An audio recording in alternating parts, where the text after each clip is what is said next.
1, 2, 3. Testing, testing.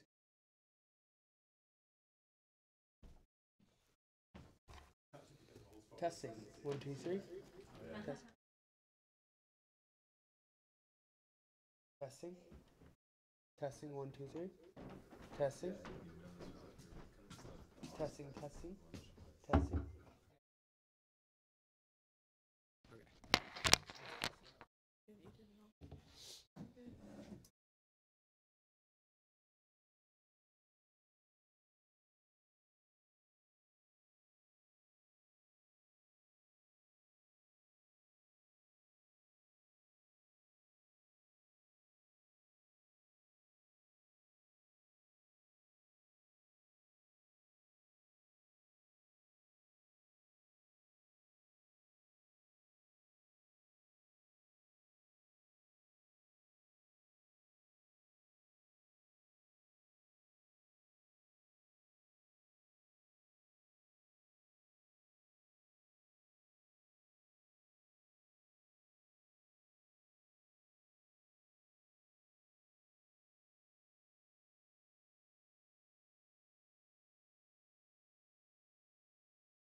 governor's office.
Good afternoon and welcome.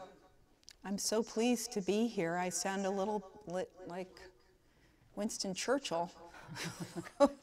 So we're going to turn down the monitors of these television sets as we welcome you here. So Aiden, you're going to need to find the remote control and you're going to have to turn the sound down on these television sets.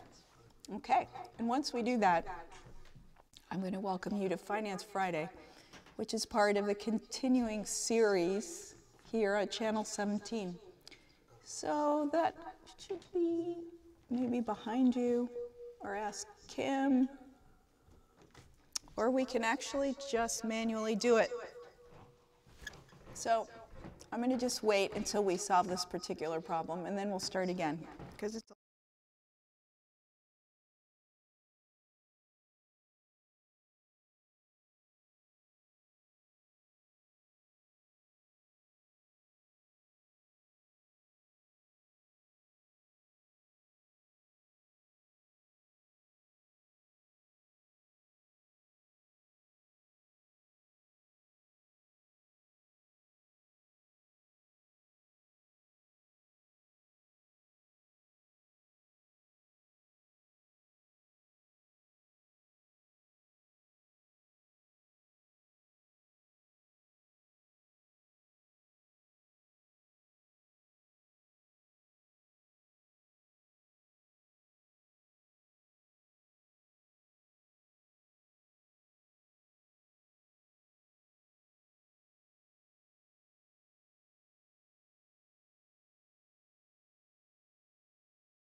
Good afternoon and welcome. We are here at Finance Fridays, which is part of Common Good Vermont's continuing series on helping nonprofits think about different ways to be sustainable and to really learn about the numbers and learn about different ways that we can do the work that we do in a financially healthy way.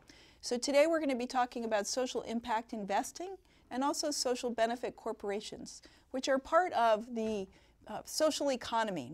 Nonprofit organizations are no longer just the only game in town when it comes to making good happen in our states, in our country, in our local communities. And so we have been interested in following this question of social impact investing for the past couple of years. And in the process, we've made some friends who are working in this field, and we thought we would share what we've been learning with you today.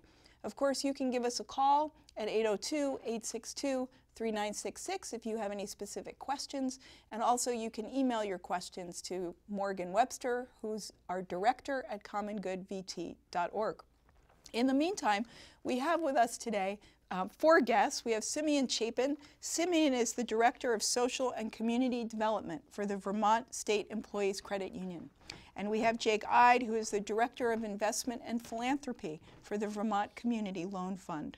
Laura Jacoby, is that the best way to pronounce your name? Thanks. Yes, is the Executive Director of the Old Spokes Home, which was once a for-profit business and is now a nonprofit business. So we're going to learn a little bit about that transition. And my old friend Mark Redmond, who's the Executive Director of Spectrum, which also has its own social enterprise called Detail Works, and we'll be hearing more about that. Thank you all for coming today. Thanks for having us. Thank you. It's great to have you, and it's great to have our viewing audience, and we even have a live television audience, so thank you so much. So why don't we just start with maybe a little bit of history about how social good has taken place in the United States, because I think we think that the nonprofit model is the only model that ever existed, and this goes back a ways, doesn't it? Yeah, well, I come at this, from my place in the credit union, which we look at, coming out of a social justice movement in Europe during the forming of cooperativism in Europe around the agricultural sector. So I look at it kind of from a large perspective, and I saw, historical trends of, Rockefeller donating money after the fact of earning, huge amounts of money in doing business, or the robber barons kind of then deploying capital out into the nonprofit space, and seeing that that's been changing over the years towards a more participatory approach with more nonprofits going direct to the masses for donations, fundraising exercises, so more and more people getting involved at an individual level. And I see at the same time, the rise of local investing, local food, local awareness, people seeing where their money goes actually makes a difference in their purchases, and how that connects to social good in the community. VSECU and also the Community Loan Fund are at interesting places because we're both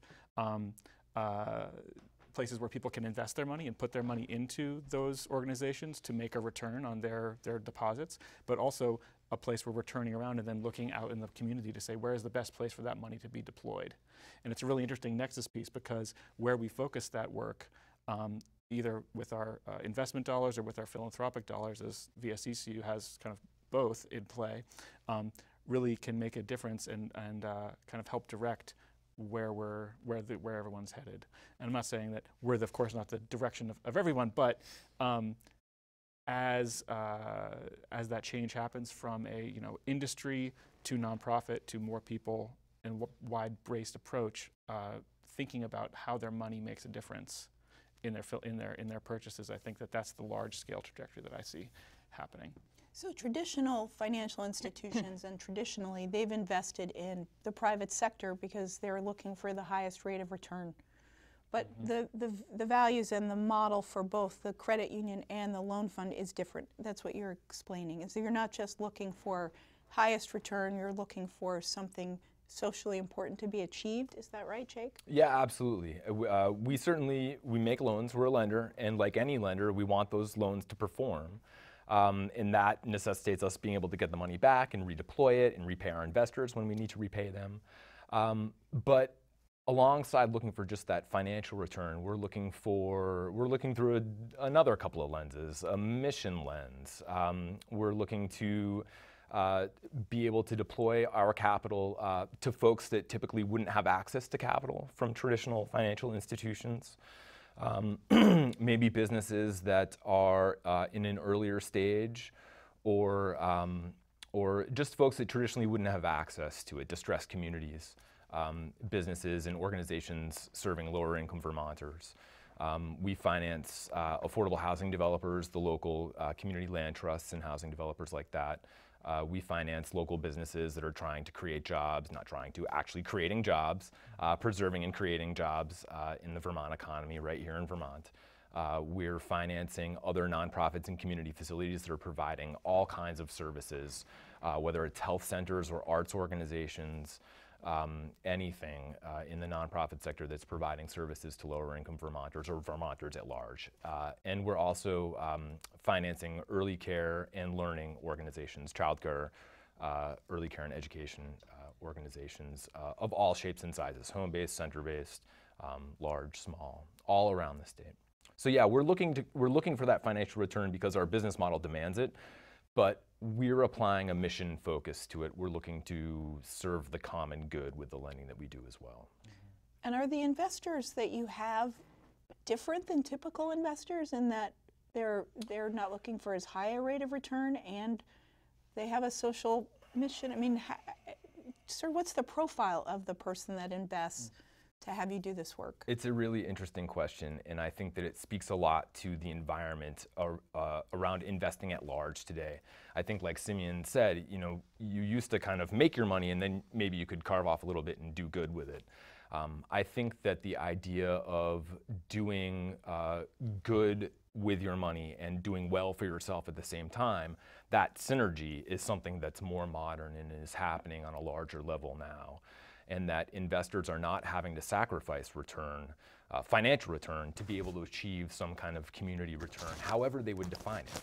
Whether that's wanting to keep your money active locally in the community here in Vermont, whether that's wanting to have some kind of positive environmental impact with your investing, or you know, wanting to have your money have a gender lens to it, being able to invest in opportunities for women and girls, being able to invest in opportunities in countries around the world or distressed communities elsewhere outside of Vermont.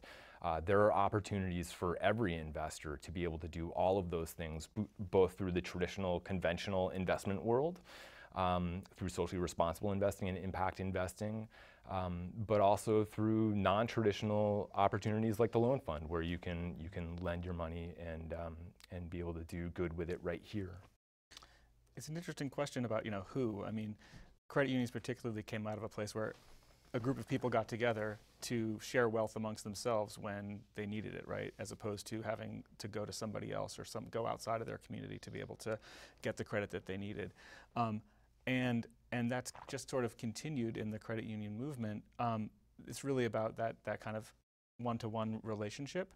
However, you know, as those groups have grown, of course, it's been more and more financial services. But the idea is, when you're, you know, the who is with social impact investing can be a wide range of people. And it's really about kind of the mindset that you bring to it. You can be an investor who's got, you know, thousands and thousands of dollars of discretionary income to invest for any kind of rate. If it's you need a certain return, you can find a place that has a social impact mission to it. If you can take more risk, you can find a place that has a different kind of return and risk profile to it. All the way down to, you know, many of our own members who are putting their money at VSEZ because they see that that's part of the community that they're looking to support. There's the development of, you know, things that we do at the credit union now, which is, you know, a money market account where all of the money that goes into that account goes to only renewable energy projects within our membership. So if you care about the environment or care about weatherization for low-income folks or care about solar in Vermont, you can put your money there, have a guaranteed rate of return. It's not huge, but it's reasonable and it's good. And then see where that money is going at night. You know, I think one of the questions that many people had, you know, when you look at what happened last summer with the Dakota Access Pipeline, people sort of continuously coming to awareness about what happens with their money when it's not actively being used by them. And social impact investing, to me, the overarching umbrella within that is more consciousness about where you're putting your money and finding the ways that are appropriate for you to get that risk and get the return you're looking for. So Laura, well, I was going to say you've done a lot of work in the international development realm, and I'm wondering how you see this flow of capital coming from people that want to make things happen here into the international realm. You mean people that want to invest, Vermonters that want to invest internationally? Yeah. I mean, well, first of all, a lot of Vermonters, of course, have ties internationally. They may be recently arrived. And in fact, that's where a lot of capital comes from in developing countries, is from folks the diaspora. So folks that have moved to the West, to the U.S., sending money back to support their families, and to support their families investing, you know, in their countries of origin. And in fact, my most recent position was working with a lot of Syrian Americans who were using the money that they had, you know, made in America to provide relief in Syria during the conflict there. So one of the questions that we have is, and you've started to mention it, but how do you find projects to invest in? And then I'm sort of interested in, how do you find people to invest in the work that you're doing? So, you know, you've mentioned housing, you've mentioned energy. You know, do the folks in your organizations operate like typical portfolio managers? I mean, how do you find the best return for investment, both social and financial capital? Sure. I mean, I can speak to the kind of business loans to nonprofits, loans into the energy space that we make that are products and services that the credit union offers. Those are managed just like any other loan fund would, or investment portfolio would, by the credit union. And that's, you know, regulated, looked at, it's backed by the NCUA. You know, it's that kind of level of how we approach and look for those partnerships or places to invest.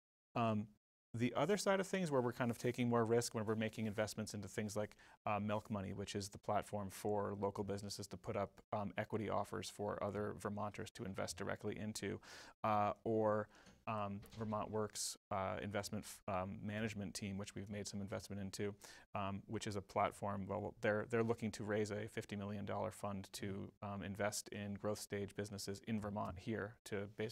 Their mission is to bend the curve and keep high quality jobs in Vermont. Or if you look at Share Yourself, which is a platform we're working on to connect people with great ideas, to be able to take them through the process of kind of creating a business plan around that great idea and getting the support that they need from others in the community. Those ones are more network approach. We are, you know, active in our communities. We're trying to talk to people as much as we can, and we talk about our mission first. We always lead with what it is that we're trying to do, which is to improve the quality of life for our members and for the Vermonters who we live with. And then from that values discussion, figure out how to move forward and see what's applicable. With those investments, you know, we're not looking for a great return on them, because we're balancing this social impact that it can have, or, you know, we hope it can have if it works out, and the amount of money that we can put into it. You know, those investments they're sizable. They're not, you know, we're not putting an inordinate amount of our members' money at risk by making these sorts of investments. But that's how that happens, is really starting with the mission and the vision first. How do you measure social impact? I mean, it's easy to measure capital. You know, you've increased your financial yield, but how do you, and then I'm interested in how you've set up the project at, the detailing project at Spectrum. Right. Maybe tell us a little bit about that and why Spectrum took it up. And Sure. So we did strategic planning about 3 years ago, and we work with homeless youth, runaways, youth who've been incarcerated, kids suffering from mental illness and addiction. And we have a program that places them in jobs, right? In cafes, pizza store, restaurants, wherever. And we have actually pretty good outcomes compared to other programs like that in the state. But most of our kids don't succeed in the workplace. You know, they didn't grow up in families where it was modeled how to show up on time, how to dress at work, how to speak to customers, how to speak to a boss. So they usually either quit or get fired within 90 days. So that's led us to think about, how can we do this differently? What if we start a business What if we start a social enterprise and we're the boss and we hire these young people and we put somebody on staff who knows how to work with this population? Most people are trying to run their restaurant, their coffee shop, whatever, their bank. They're not trained in how to do youth work, but we are. So we came up with that idea, and with the hopes, again, what would the outcome be? More of our youth would actually stay in jobs and not get fired or quit within 90 days and actually learn soft skills and hard skills. Then it was like, which business do you pick? So we formed an advisory board, put a lot of entrepreneurial types on that. Leadership Champlain, which is a group that comes out of the Chamber of Commerce, they did a tremendous amount of help to help us pick the business, pick the criteria, and then develop a business plan. So we landed on car detailing for a couple of reasons. We did focus groups with kids. It sounded like they wanted to do it. Number two, there is a need. Most of the car detailing places in this county, you have to wait a couple of weeks or months to get in there. Low cost to start up.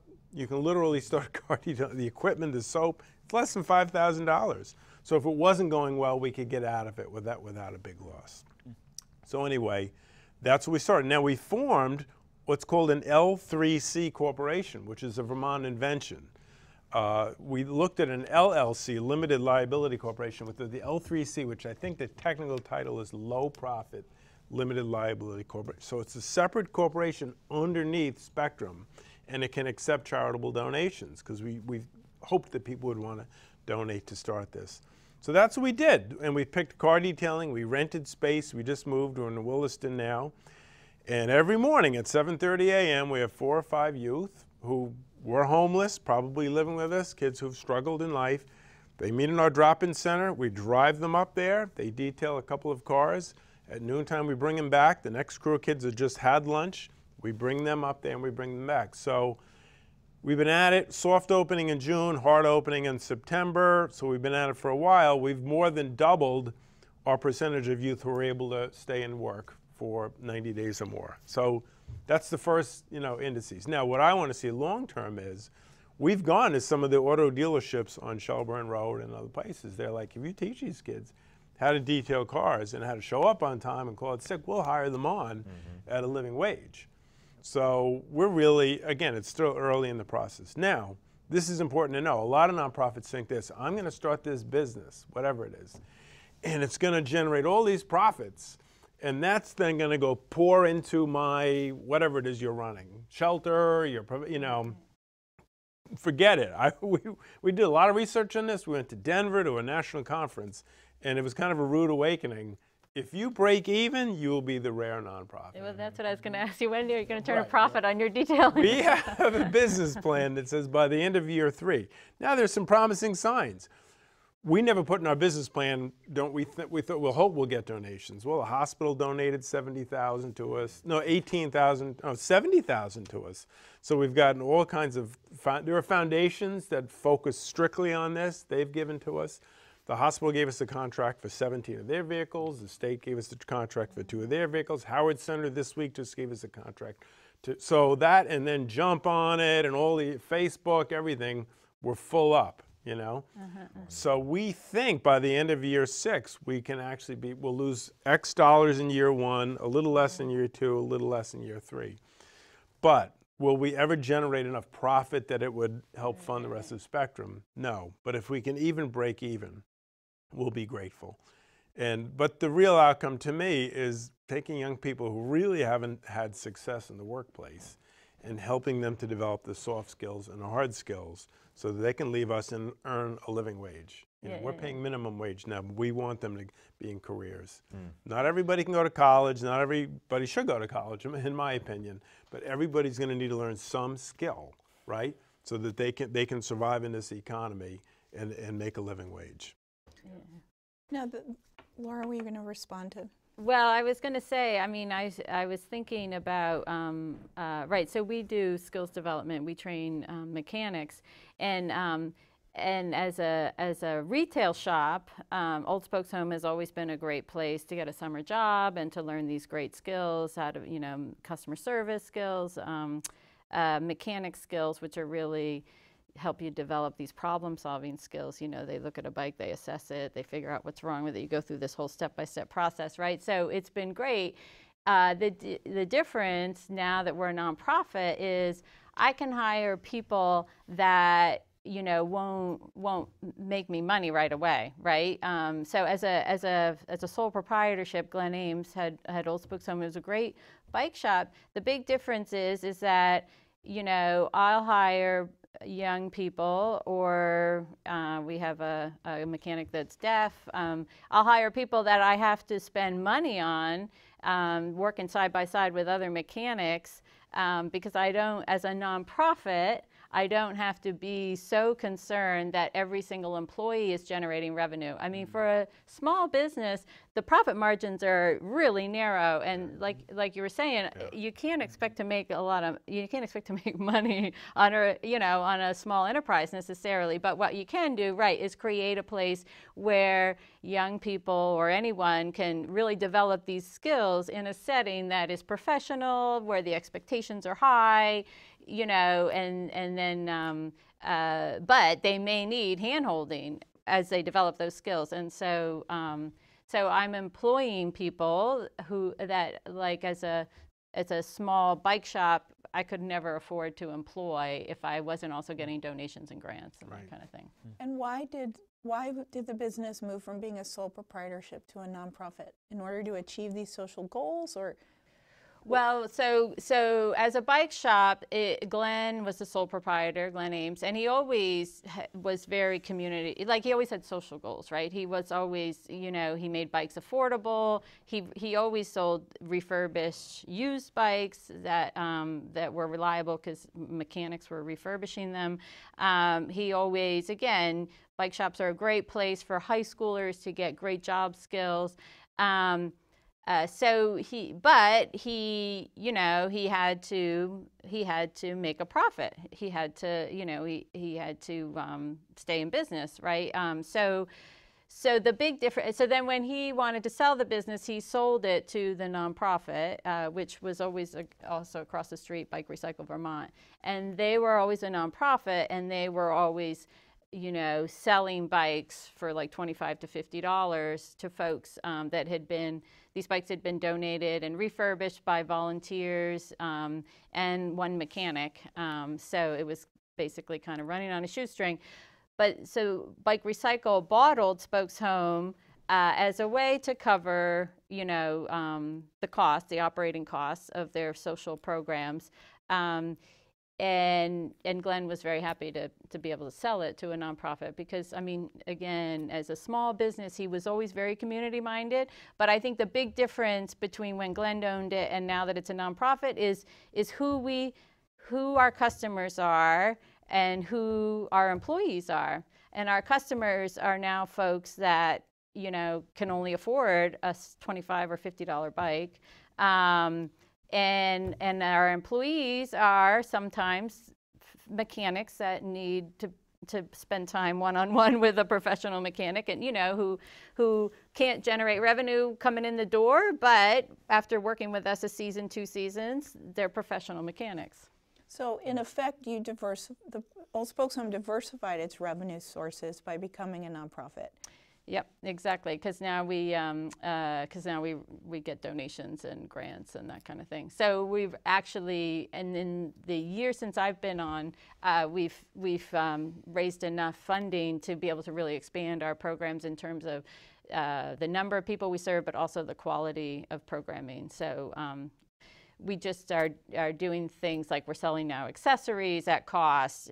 We can, a mom can get her child on a bike seat, and all that's at cost. Folks that come in and they rely on their bikes for transportation, now they can get racks and lights and helmets and locks, which is what you really need to be able to commute on your bike. All that at cost. So we've really, and we've started going out to communities with a mobile repair unit. And we did that in partnership with, we launched that last summer in partnership with Spectrum. So the Spectrum youth were trained in flat fixes and basic adjustments, and they went to, with one of our professional mechanics, to low-income communities where they can't access bike repair services, because if you rely on your bike, you can't get to the shop if it's not working.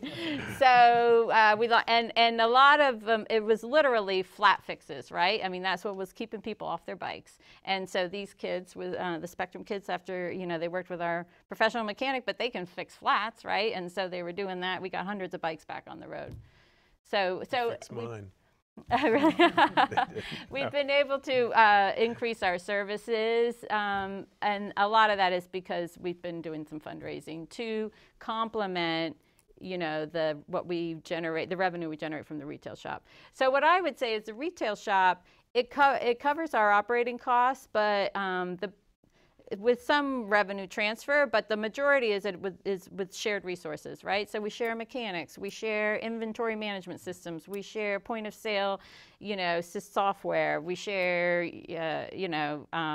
all the accounting, and so it's because we're able to. It's a lot of in kind more than the actual cash that's being transferred from the retail shop to the social programs. So you've created an economy of scale by being able to do this work on sort of both sides of the ledger, so to speak, but with the same infrastructure. Right, exactly. So I would say an independent, like a small bike shop, retail bike shop, wouldn't fund most nonprofits. It would only really create enough resources to fund the kind of nonprofit that we've got. Right. So you've talked a lot about social impact as kind of the primary measure, and I wonder, are there projects, L3Cs, as you said, is a Vermont creation. Are there L3Cs in Vermont that are actually achieving a revenue gain that you invest in as investors? Do you see what I mean? I mean, we're hearing a lot about how this is big social impact, but what about this balance of social impact and financial profit? Sure. Are there successful examples in Vermont? Well, it was really interesting. I mean, just the discussion here about the various forms that a social impact business can take, right? Whether or not it's part of a business that's actually a nonprofit structure or an L3C structure, the various forms that can happen. And I thought about Vermont Businesses for Social Responsibility. This is a number of highly successful businesses who have started with a social mission first, who are having social impact, but also have revenue goals. So that's another kind of part on the spectrum of different ways that business and social impact can be made. In terms of L3Cs that are active, Milk Money is an L3C that we've invested in. They're still in the growth stage and becoming profitable. They haven't made that yet. I actually spent some time working for Farmers to You, which was a business that's aggregating Vermont agricultural products and selling it out of state in Boston to a direct market. With some grant funding, with some investment, a stacked capital approach to how that was funded and how they're bringing in money on their weekly ships of farm produce down to Boston. But that spectrum's really interesting to me about how it can work. We at VSEC talked about how we measure our social impact, right? Primarily, it's how many people can we serve with high quality financial services that can give them access to the capital they need to make their lives happen or give them a reasonable rate of return. Also, how we measure the triple bottom line aspect of our business, the environmental, social, and financial prosperity pieces, is actually to see, well, how much of our assets at risk are specifically going to these aspects. So how much of our assets at risk are going into environmental loans? So for solar development or for weatherization or for people in low-income communities to get housing or various pieces of them. And what can we do to help direct more of our capital towards these social impact pieces? So we look at the numbers, but then we also look at how many. The numbers of how many dollars we have, but how many are we able to do? How many people are we able to serve? And on the philanthropic side, it's more of a case by case. We're looking at heat, shelter, financial literacy, and the environment as kind of the focuses that we're trying to make impact on. But each individual gift that we make, is more about, well, what's the nonprofit going to do with it, and then can they achieve that with it? And so that's where the impact on that, the measurement on that side comes from. You're looking at what difference people are going to make with the dollars you're investing. Absolutely. Not how many meals they're going to serve, but why was that important? Right, and it's interesting, you know, both of you were talking about, you know, human capacity as the outcome, exactly. right?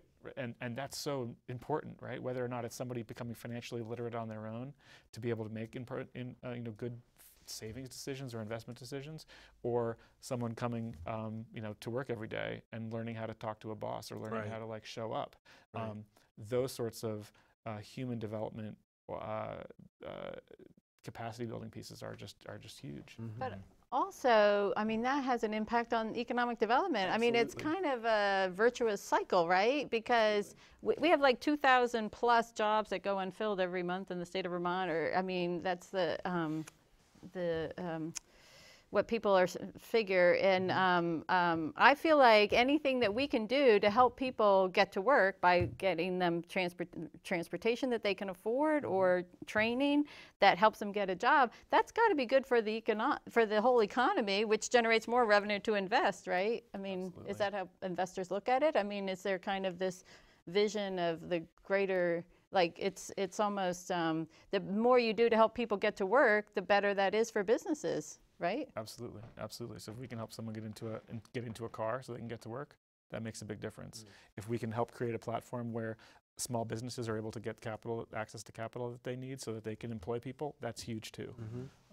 You know, I mean, part of the development with our environmental work, right, being able to have specific products that help the solar industry finance their projects is about also workforce development, because we've been able to help these many different installation businesses get more work because we're able to give their customers low-cost financing so that they can actually go and develop those projects.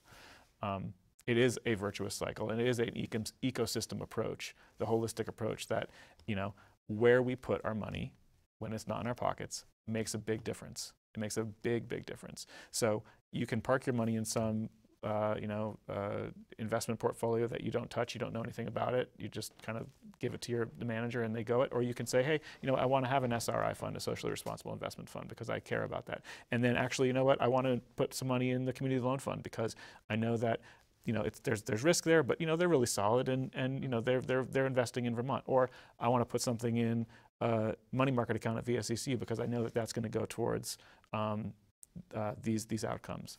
Or I want to, you know, go get my car detailed, you know, and do it through this because I know that the person who's going to detail that car is taking some very, very positive steps towards helping themselves. So, Jake, what are some of the projects that in the last year or so that have really excited you that the loan fund is invested in? Well, I think that what we've done in the last couple of years has been really interesting is that while the loan fund is 30 years old and has lent $102 million, I think at this point, over those 30 years, we've always asked our investors to invest in the fund in general, and that their investment was going to be protected by the entire portfolio of the loan fund. And I think that what's really special about the current climate, and kind of speaks to what Simeon was just talking about, is that there are so many options that impact investors are really able to dig down, and while they're guided by that virtuous cycle and wanting to do good generally, I think that investors right now have a lot of options to be able to define exactly what that means for them. And if that means you know, women and girls, then there's an opportunity for them to do that. And if that means sustainable agriculture, there's an opportunity for them to do that. And so one of the things that we've been doing in the last couple of years to speak to that need is, for the first time, having designated funds where an investor can really direct their capital as opposed to into the loan fund in general. We're allowing folks and helping folks direct their funds into a specific issue or impact area. So that started in 2015 with the Next Generation Fund, which was for impact investors to direct their money into our early care and learning work specifically. And then in 2016 with our Food Farms and Forest Fund, which allowed folks to direct their money into sustainable agriculture and agriculture in general, the working landscape in Vermont. And those funds have both been really interesting and you know, just provided another opportunity in the spectrum of things that folks can do in Vermont to really direct where their money is and really feel that connection. I think that we all, I'm going to speak in broad terms now, I think that not just investors, but people, certainly I would imagine the 5 of us sitting around this table and certainly everyone that's out there watching a webcast on impact investing, look at the world around us right now and feel like we wish there was something we could do. We wish that there was some opportunity that provided some kind of agency or gave us the power to make change, to do something better. And impact investing is definitely a tool, a very real tool, because it involves dollars and cents, which is a very, very real thing, to be able to make positive change in the world around us. And designated specific funds at the loan fund allow you to do that.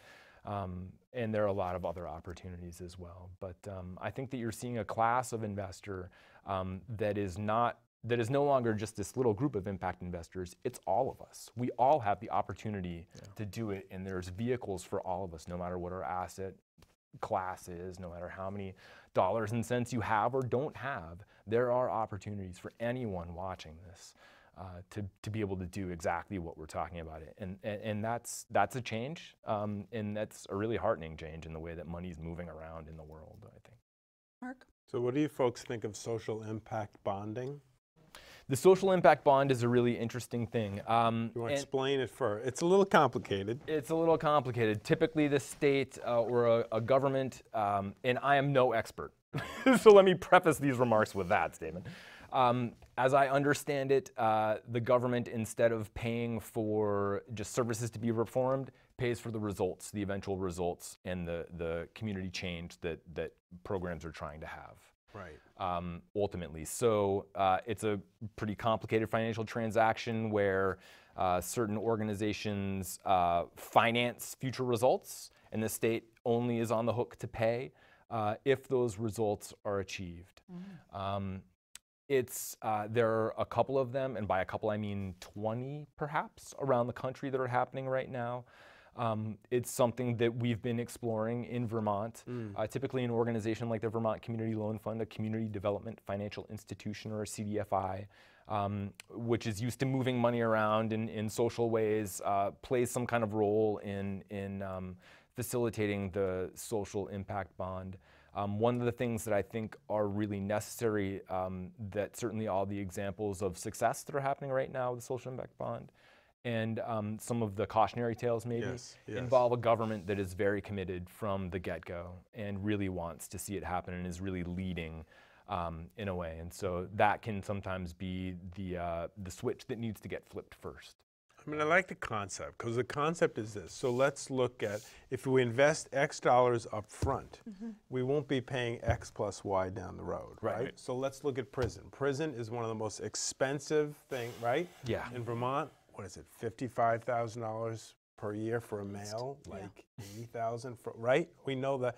So if you take the millions that we spend on that and instead put the money up front and say early childhood education, okay?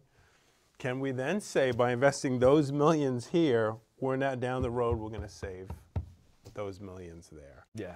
And so the government entity puts up the money, but then it always involves like a bank or a financial institution, or a Morgan Stanley type, the government entity eventually promises that they will pay, but the money needs to be there for the services to move forward, to pay for the services as they happen. So typically at that point you get a mix of philanthropy, community development financial institutions like the Loan Fund, and folks like that are kind of essentially lending the money to the folks that are doing the work to get the work done, so that the results can then be demonstrated and the state will eventually pay, or municipality will eventually pay. It can be a county or individual impact investors might come in on that too, right? If they're part of a fund, and they're doing it because of this balance of social good and investment, because they need to see a return on that money. It might not be as large as they would if they're going to, go into just the regular capital markets, of course, but they're investing with the understanding that if all that happens,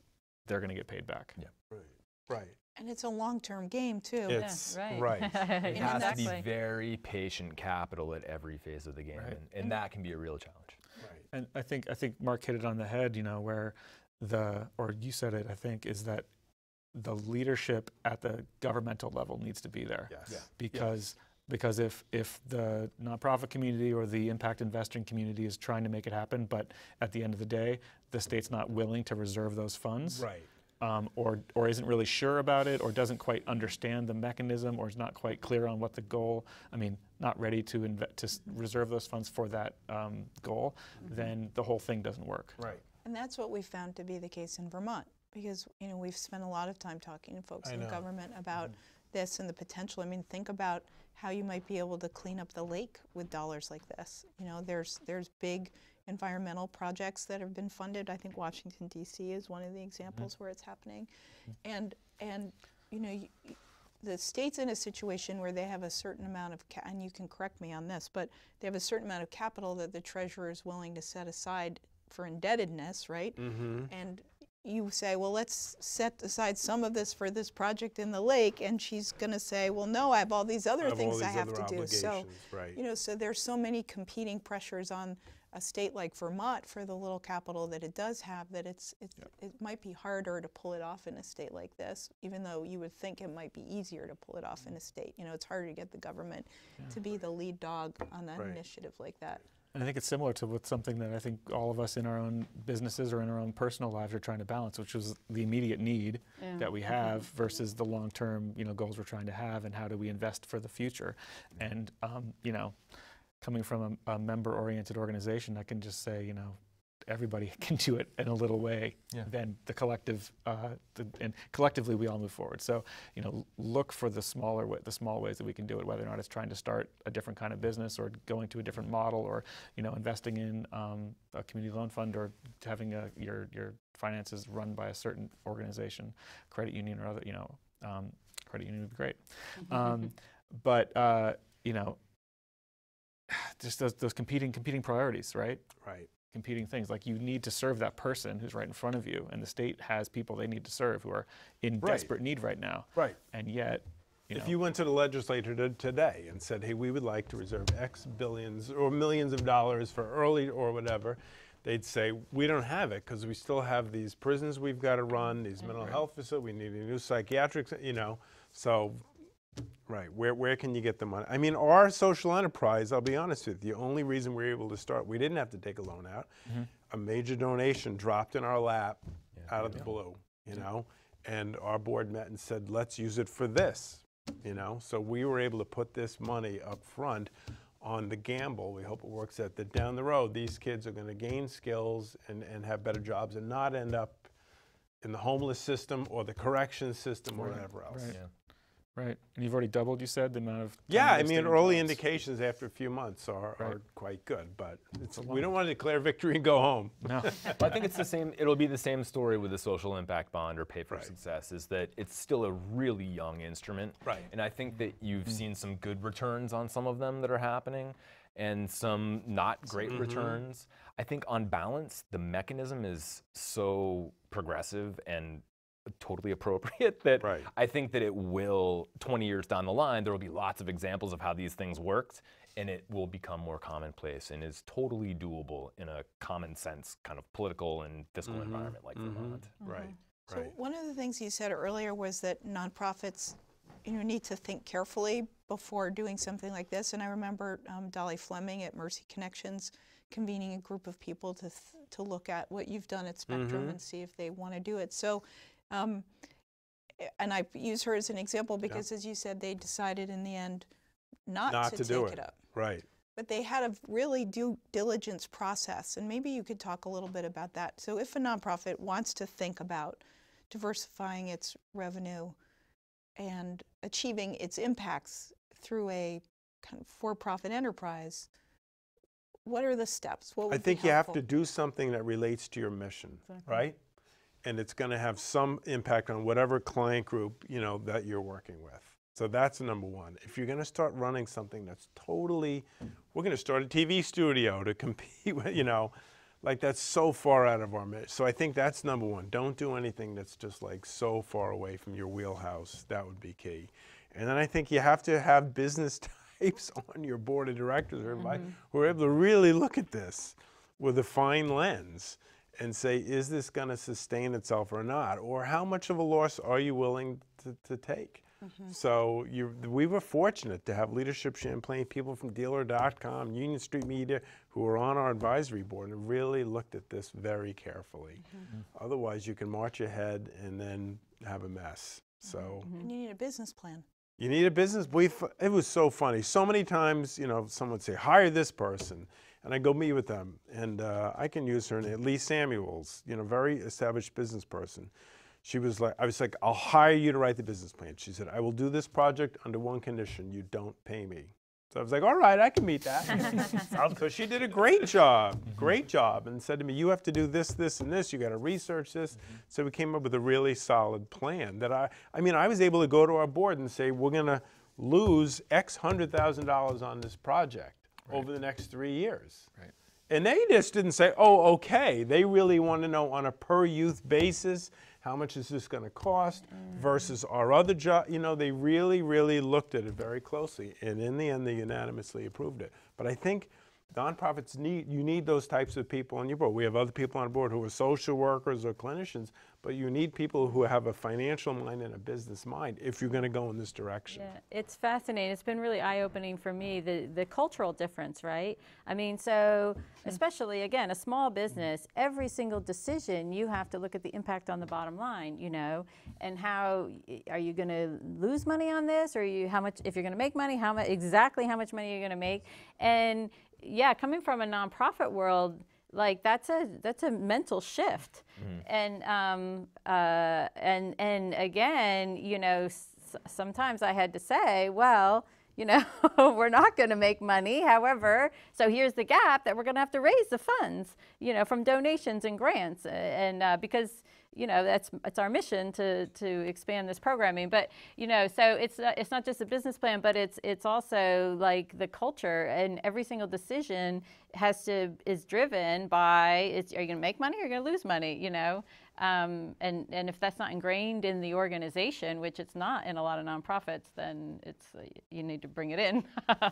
Right. Well, right. I would think that would be a core competency of any nonprofit anyway, right? Hopefully, yeah. I mean, and I think we know that, which is actually why we do Finance Fridays, because people are so mission driven, and it's also why we've been so invested in results-based accountability. It's you know, it's one thing to get up in the morning because you feel children need to be fed, but it's entirely another one to understand what the economics of feeding them and why it is important on a higher level that they have what they need to go through their day. Right. So there are these kind of different levels of evaluation and assessment that we as nonprofits need to get really competent in, no matter what business enterprise we're working in. I mean, I'm shocked at nonprofits that have been around, some for hundreds of years, that suddenly go belly up, you know? Hull House, started by Jane Addams, right, in Chicago, boom, they're gone. Hale House in New York City. And I look at them, how could they be around for that long? I'm sure they had some savings or endowment, and it's like, because you just can't keep spending the money. Right. In the end, you have to make payroll. Yeah. In the end, you need money in the bank, you know? Right. And you just got to be very, very careful. And our board, you know, we have business people like that on our board who are just not going to let us spend wildly. So it's a cautionary tale. That, and a lot of nonprofits, especially in Vermont, have relied on government funding. You know, we've gone from 98% government revenues to 48%. We have watched, I was in a meeting yesterday, there's another big chunk we may lose next year. We've seen one federal and state grant drop off the radar after the other. Luckily, we haven't had one death loss, you know. We had diversified earlier, but the only thing that's been saving us is the private giving from places like VSCCU has gone, one funding has gone like this and the other one's gone like that. Yeah, and I just want to, another point I think should be made is, while, you know, businesses can be, you know, have a social mission and triple bottom line, and that's critical, that businesses have, you know, I think, you know, it's the environment is important to them, the kind of social equity is important to them, but I think that there is always going to be a place for nonprofits. And again, you know, I say that because again, Glenn was very, as a businessman, he was very, socially responsible. I mean, he cared a lot about the community. He wanted to make bikes accessible. As a nonprofit, we also want to make bikes accessible, but we're really serving, we're really able to serve customers that Glenn could have never served as a for-profit bike shop, right? And we hire people that Glenn could have never hired as a for-profit bike shop. So, and we're only able to do that because of donations and because of philanthropy. And we don't get any. Well, get some grants, but so while I think it's great that businesses are so the triple bottom line and they're so committed to their community and the environment, I think that's great. But I do think, again, seeing both, I think that there is always going to be a place for nonprofits. Oh, and yes, I'm not just for saying sure. that because we're a nonprofit, but I just think Yes. that that there are some things that are going to lose you money, and And then it's a decision: is it worth the cost? Is it worth that kind of law? Where else are we going to get that money? Right. Where else are you going to get the money, and is it worth the right. benefit you're going to Right. provide to people? Exactly, and where else Is are it these worth people it? going to get bicycles, and where else are these youth going to get job training when Get a roof. For Right. right, but youth that for the last 3 or 4 jobs they weren't able to kind of make it work, but if you have the right combination of supports or whatever, then they can, and then they launch. So yeah, I think it's hard to do that kind of stuff while turning a profit. Yeah, I completely agree. I mean, we're a not-for-profit. We're not a nonprofit. We're structured as a not-for-profit. But coming from the sort of public-private partnerships, right? This kind of idea that nonprofits need to exist because there are things that cannot be served in this current culture, in this current place, that cannot be served by business outcomes. Right. They can only be served by generosity of spirit, generosity of heart, Right. generosity of Yeah. of individuals or organizations giving for that. And we're going to be there, I think, for a very long time. Right. Just in that sense. However, the relationships that can be developed between the nonprofit and the for-profit world have seen to show such results. Beyond the giving back and forth, but also creating opportunities for the business to serve those customers or those clients in a different way that maybe they couldn't have that. Or, for an organization like ours, we have 170 people who are looking for opportunities to donate their time, to raise money for organizations. So if we have a partnership with, say, Spectrum, where we're giving philanthropic dollars to their fundraiser, but we also send a team of employees who are also fired up about the cause. That creates us as a place where people want to work. Right. That's true. So that's a really great kind of way that the partnerships can happen, and also enable and help our not for-profit business can help our employees and help the community find that generosity of spirit and give a place for it to happen in the partnerships. So Yeah. Jake, is there any good news in the federal tax bill that might help stimulate some of this activity? Sure, the federal tax bill. Who would have thought that there was something good that came out of Yeah, really. the federal tax bill? There is an idea that community development financial institutions, or CDFIs, like the Loan Fund, have been championing for a while now, called opportunity zones, that did somehow, through advocacy, it's not somehow, but was a perhaps surprising inclusion in the tax bill, which is going to designate certain distressed communities and populations around the country by geography, I think, in the end. So by counties or census tracts, perhaps. Where investors, impact investors, social investors are going to be able to earn tax relief by dedicating their investments to those geographies. Probably through vehicles like a CDFI or other nonprofit kind of financial organizations. But yes, it did get into the tax bill. It's still in progress, but it's looking like it is going to bear fruit. Essentially, the state governments are going to designate these geographies in which the investments can be made. The governor's offices around the country are working on that right now. The state of Vermont and Governor Scott's office are working on that right now. And that will be the first step towards getting this thing launched. It'll take a year or two probably to roll out the regulations through Treasury and exactly how mechanically it's all going to work, but it's in that tax bill, and like everything else, it's going to be a part of the tax bill moving forward. So we're excited about that. It's a great opportunity to, again, realign our capital with our values and get money into, you know, to create opportunities for folks that have been disenfranchised and left behind by our current financial system. Great, that's great news. Love it. I know it. Well, I want to Good thank. stuff. Let's end on a happy note, Yeah, huh? that's it. That's what I'm saying. I want to thank you all for joining us, and thank you very much for watching. We've been talking about social impact investing and how it might impact your organization and the state of Vermont as a whole. There's a lot of exciting work that's being done, both on the financial investment side, but also on the nonprofit organizational side that we've learned about today, and there's plenty more to learn about. So stay tuned here. I want to thank Simeon Chapin from the Vermont State Employees Credit Union, Jake Ide from the Vermont Community Loan Fund, Laura Jacoby from Old Spokes Home, and Mark Redmond from Spectrum. Thank you all for joining us. Thank you very much for watching. Stay tuned here, Common Good Vermont and Channel 17. We're always glad to see you anytime. Thank you, Lauren.